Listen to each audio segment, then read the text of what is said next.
कितने ऐसे लोग हैं जिन लोगों को knee pain, back pain, cervical, sciatica, slip disc या कोई भी एक्सीडेंट वाला पेन कि कभी गिर गए थे और वो ठंड में बढ़ जाता है अचानक। इन सब का एक ही इलाज अगर मैं बताऊं ना, लेकिन वो आप लोगों को इम्प्लीमेंट करना पड़ेगा। और फिर एक तेल आता है पीडानिल, गूगल सर्च करोगे मिल जाएगा। पीडानिल को लिया हाथ पे, थोड़ा सा रब किया, बहुत हेल्पफुल है वो।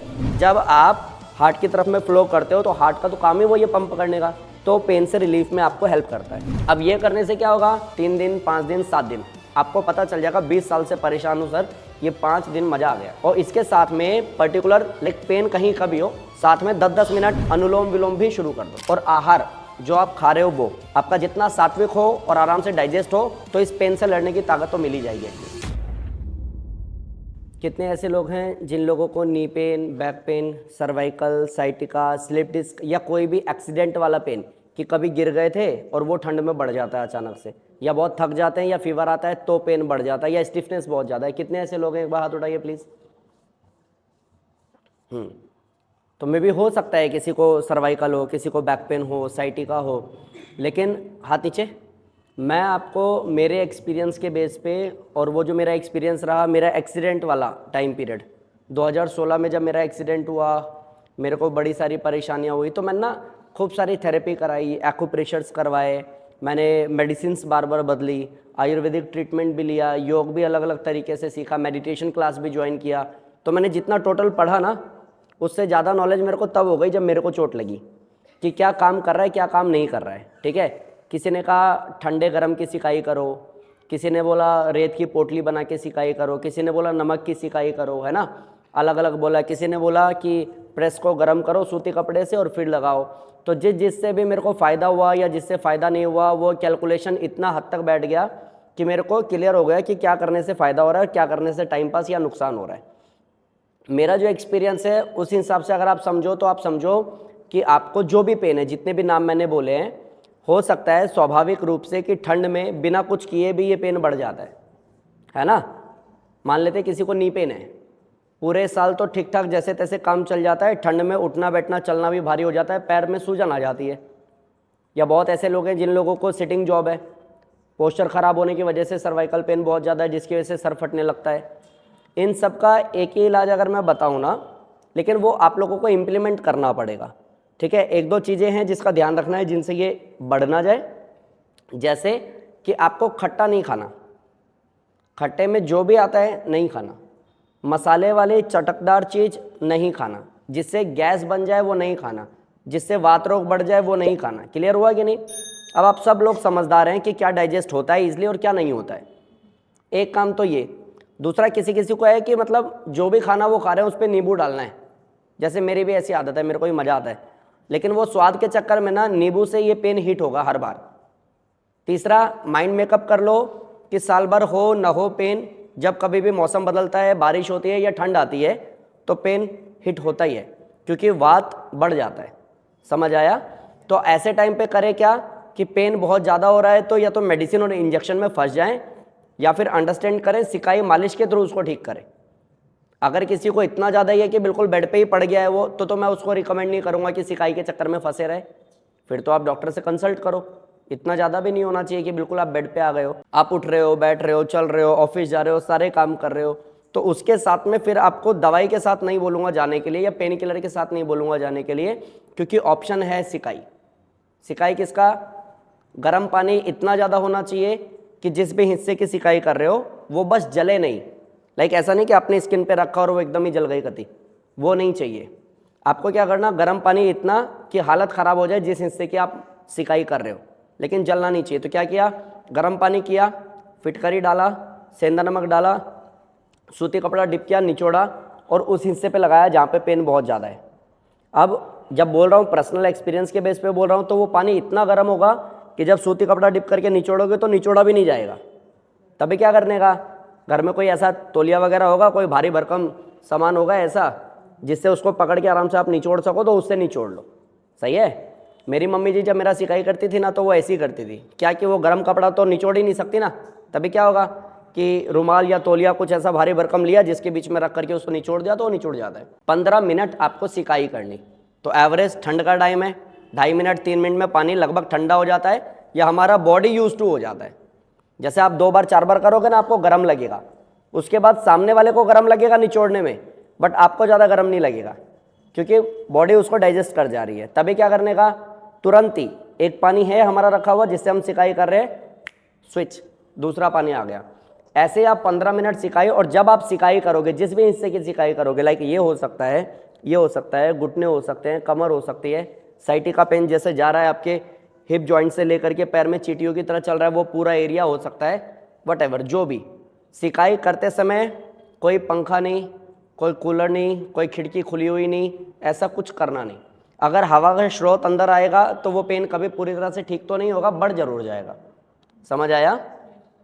प्लस जिन लोगों को भी पेन है उन लोगों को ये ध्यान रखने का कि सिकाई के तुरंत बाद सूती कपड़े से, उसको उस सूती कपड़े से नहीं जिससे निचोड़ करके आप, कोई भी साफ सूखा हुआ सूती कपड़े से उस हिस्से को पोंछना, और फिर एक तेल आता है पीड़ा नील, गूगल सर्च करोगे मिल जाएगा।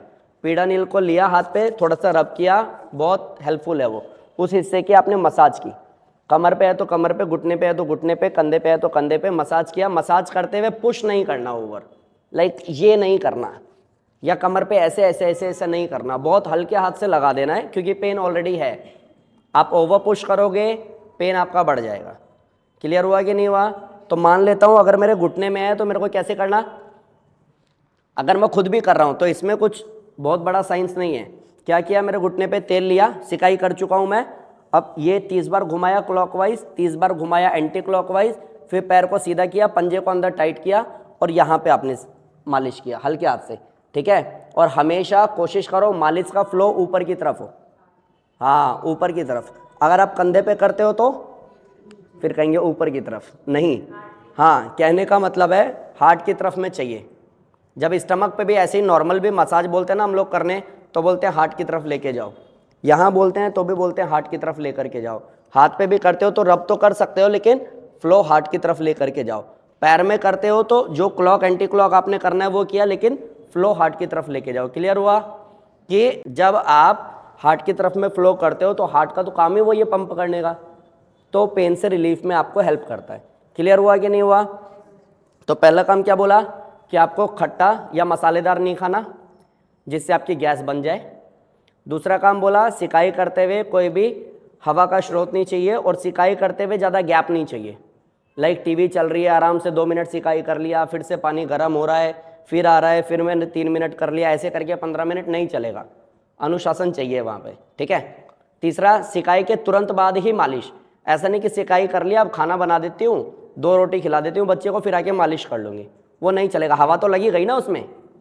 सिकाई के तुरंत बाद मालिश, और मालिश के बाद में उस वाले एरिए को आपको ढकना, चाहे आप गर्म कपड़ा पहन लो या फिर आप सूती कपड़ा बांध लो या फिर गर्म पट्टी हल्के से बांध लो, टाइट मत करना। क्लियर हुआ? अब ये करने से क्या होगा, 3 दिन 5 दिन 7 दिन आपको पता चल जाएगा। 20 साल से परेशान हूँ सर, ये 5 दिन मज़ा आ गया। अभी उठना बैठना चलना, ऑफिस में टाइम देना, लेकिन उतना स्टिफनेस नहीं लग रहा, या उतना वीकनेस नहीं लग रहा, या बार बार उतना पेन नहीं आ रहा। समझ में आया कि नहीं आया? लेकिन इंस्टेंट चाहोगे कि अभी के अभी फिर जाओ, फिर मेडिकल साइंस में मेडिसिन खाओ या इंजेक्शन लगवाओ, लेकिन 2 दिन 3 दिन 7 दिन तो आपको देना पड़ेगा। और होता क्या है हम लोगों के साथ, ज़्यादातर लोगों के साथ में, कि सब कुछ कर लिया, फ़ायदा भी हो गया, अब क्या करेंगे, अब सिकाई नहीं करेंगे। क्यों सर? टाइम ही नहीं है। जब तक दर्द था तो पूरा टाइम था, अभी थोड़ा सा आराम किया है, टाइम नहीं है। ये गलती मत करना। लगातार कंसिस्टेंसी 1 महीने रूटीन वाइज करना, भले आपको 4 दिन में पूरा रिलीफ मिल जाए। 1 महीने तक डेली बेसिस पे एक टाइम सेट कर लो कि रात में ऑफिस से आते हुए घर पे सबसे पहला काम यही करना है, फटाफट पानी गर्म करना, सेंधा नमक डालना, फिटकरी डालना, सूती कपड़ा डिप किया, निचोड़ा लगाया, सिकाई किया, सिकाई के बाद में मालिश किया।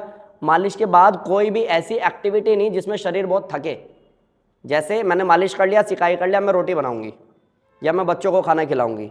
जब सब जगह से फ्री हो जाओ तब ये वाला काम करके सीधा बिस्तर में जाओ, क्योंकि अब बॉडी को 3 घंटे 5 घंटे 8 घंटे चाहिए। समझ आया कि नहीं आया? जब कभी भी किसी को प्लास्टर चढ़ जाता है तो फिर कैसे करता है इंसान, काम तो सारा चल ही रहा है, वो उस हिस्से से काम नहीं करता। तो आपको इतना टेक केयर करना पड़ेगा। लेकिन अगर आप सब कुछ करने के बाद आपको लाइट फील हो रहा है, अच्छा लग रहा है, उसके बाद में आप इसको लाइटली ले लेते हो, तो फिर वहीं पहुंच जाओगे, कोई बड़ी बात नहीं है, और कभी भी ठीक नहीं होगा। और कमाल की बात है कि कोई भी एक चीज़ यूज टू हो गई ना, तो फिर वो काम नहीं करती। पता चला 5 दिन किया फिर छोड़ दिया, फिर 5 दिन किया फिर छोड़ दिया, एक टाइम बाद ट्राई भी करोगे ना, काम नहीं करेगा। और फिर हम लेते हैं हल्के में कि सर पहले तो फिर भी काम करता था अब नहीं किया। तो जब काम कर रहा है तो उसका फ़ायदा उठा लो ना पूरी तरह से। 1 महीने से ज़्यादा की जरूरत नहीं पड़ेगी। हाँ, किसी को बहुत बड़ी इंजरी हुई है, उठना बैठना चलना भारी है, तो सिकाई मालिश करते करते वो इस लायक बन सकता है कि उठ बैठ और चल ले, तब वो फिर सूक्ष्म व्यायाम करे, सूक्ष्म व्यायाम से ठीक हो जाएगा। क्लियर हुआ? और इसके साथ में पर्टिकुलर लाइक पेन कहीं का भी हो, साथ में 10-10 मिनट अनुलोम विलोम भी शुरू कर दो, क्योंकि अनुलोम विलोम वात पित्त कफ को बैलेंस करता है। वात बैलेंस हो जाएगा तो पेन वैसे भी नहीं परेशान करेगा। क्लियर हुआ कि नहीं? इन सब पे ध्यान रखने की जिम्मेदारी आपकी है। और जितने लोगों को भी गैस बनता है, ये पेन कभी भी पूरी तरह से खत्म नहीं होगा, क्योंकि वात बढ़ता ही वहीं से। तो आपको गैस ना बने उसके लिए क्या करना, पेट संबंधी जो भी आसन है वो, और आहार जो आप खा रहे हो वो आपका जितना सात्विक हो और आराम से डाइजेस्ट हो, तो इस पेन से लड़ने की ताकत तो मिल ही जाएगी एटलीस्ट। समझ में आया? क्योंकि कभी भी एक कारण नहीं है किसी बीमारी का, और कभी भी एक तरीका नहीं है बीमारी को पूरा ठीक करने का। तो तरीका यही है कि मैं जितना सात्विक खाऊं, जितना टाइम पे सोऊं, जितना अच्छा सिकाई मालिश करूं, जितना उस हिस्से को प्रोटेक्ट करूं, उतनी जल्दी वो रिपेयर हो जाएगा। उसके बाद तो पूरी लाइफ पड़ी है उल्टा सीधा खाओ बिंदास। सही है कि नहीं है? कहते यस सर। देखा क्या करोगे उल्टा सीधा खा के भाई।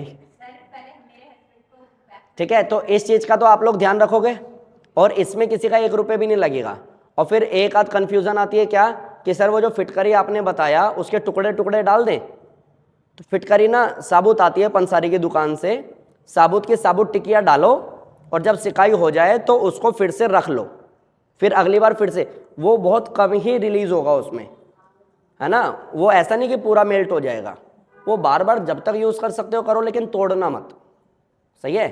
थोड़ा सा ध्यान रखना, बता दिया है मैंने, क्योंकि कई लोग पूछ रहे थे कि सर पेन बढ़ गया है, ठंड आ गई है। स्वाभाविक होता है, वो आपके साथ मेरे साथ नहीं है। जितने लोगों को भी इंजरी है या जितने लोगों को भी पेन एक्चुअली रहता है, उनका ठंड में बढ़ जाता है। और जब कभी भी बारिश भी होगी, मे भी गर्मी है लेकिन बारिश हो गई तो भी पेन बढ़ जाता है। कभी मौसम चेंज हुआ तभी भी पेन बढ़ जाता है। तो पेन से हर बार लड़ने का तरीका यही है कि सिकाई करो, मालिश करो, थोड़ा सा टेक केयर करो, रिलीफ हो जाएगा। क्लियर हो गया?